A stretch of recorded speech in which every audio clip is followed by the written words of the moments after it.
بسم اللہ الرحمن الرحیم۔ معزز حضرات، جیسا کہ آپ سبھی لوگ جانتے ہیں کہ اسلام میں رسول اکرم صلی اللہ علیہ وآلہ وسلم کی وفات کے بعد خلافت کا سلسلہ شروع ہوا اور جداگانہ مکاتب فکر ابھر کر سامنے آئے، جبکہ خلافت کی نص رسول اکرم صلی اللہ علیہ وآلہ وسلم نے اپنی حیات طیبہ ہی میں فرما دی تھی۔ اس کے باوجود اسلام کے اتحاد کو لوگوں نے خلافت کے نام پر پاش پاش کر دیا۔ کچھ لوگوں نے حضرت ابو بکر کو رسول اکرم صلی اللہ علیہ وآلہ وسلم کے بعد بلا فصل خلیفہ منتخب کر لیا، جن کی خلافت کا سلسلہ 20ویں صدی کی شروعات تک ترکی میں خلافت عثمانیہ تک رہا، جسے آل سعود نے انگریزوں کے ساتھ مل کر نیست و نابود کر دیا۔ اور کچھ لوگوں نے رسول اللہ صلی اللہ علیہ وآلہ وسلم کے وصال کے بعد امام علی علیہ السلام کو اپنا خلیفہ مان لیا، اور جن کا سلسلہ آج تک جاری ہے اور ان کے وقت کے امام و خلیفہ امام مہدی علیہ السلام ہے۔ قارئین کرام، اسلام کے یہ دو بڑے فرقے ہیں، حضرت ابو بکر کو ماننے والے سنی کہلائے اور علی علیہ السلام کو ماننے والے شیعہ۔ حضرات، رسول اکرم صلی اللہ علیہ وآلہ وسلم نے اپنی رسالت کے اعلان یعنی دعوت ذی العشیرہ سے لے کر اپنی زندگی کے آخری ایام حجۃ الوداع تک کئی دفعہ اپنے بعد بلا فصل علی علیہ السلام کی خلافت کا اعلان کیا۔ جن حضرات کو تحقیق کی تجسس ہو وہ تاریخ کی کتب کی طرف رجوع کریں۔ ہم یہاں پر صرف مسلمانوں کی صحیح ترین کتاب صحیح مسلم سے ایک حدیث کو بیان کرتے ہیں۔ سامعین کرام، یہ حدیث صحیح مسلم جلد نمبر 5 باب امارات کے مسائل میں حدیث نمبر 4711 ہے۔ عامر بن سعد بن ابی وقاص سے روایت ہے، میں نے جابر بن سمرہ کو لکھا اور نافع غلام کے ہاتھ بھیجا کہ مجھ سے بیان کرو جو تم نے سنا ہو رسول اللہ صلی اللہ علیہ وآلہ وسلم سے۔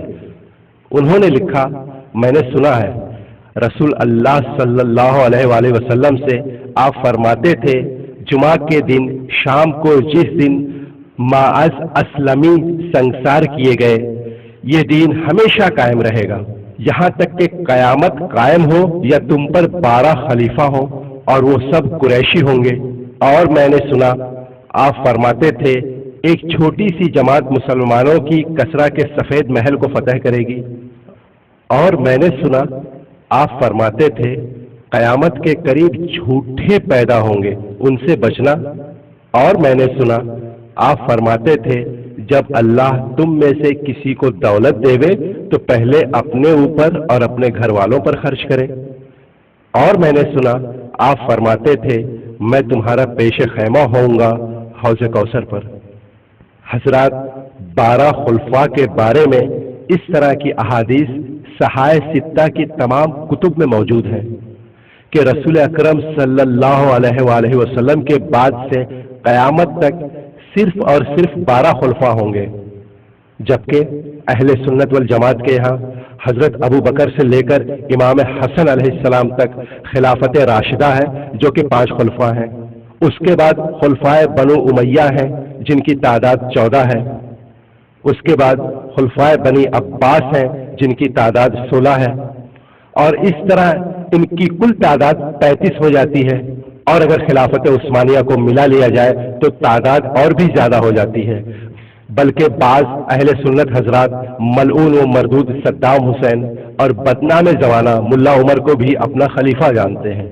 حضرات، اہل سنت کے یہاں سلسلہ خلافت میں ایک نام یزید ابن معاویہ ابن ابی سفیان کا بھی آتا ہے، جو مسند خلافت پر بیٹھ کر کھلے عام شراب پیتا تھا۔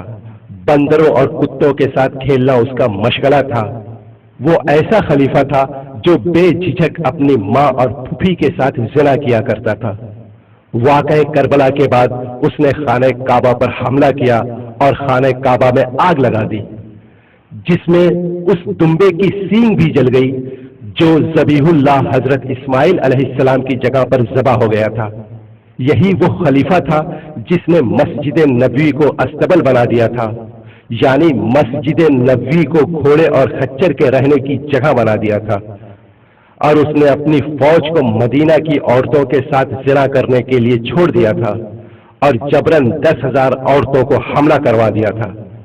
مختصر یہ کہ یہ وہ زنا زادہ تھا جس نے رسول اکرم صلی اللہ علیہ وآلہ وسلم کے نواسے کو بے خطا قتل کیا، اور اس کی دادی نے رسول اکرم صلی اللہ علیہ وآلہ وسلم کے چچا جناب حمزہ کا کلیجہ چبایا تھا۔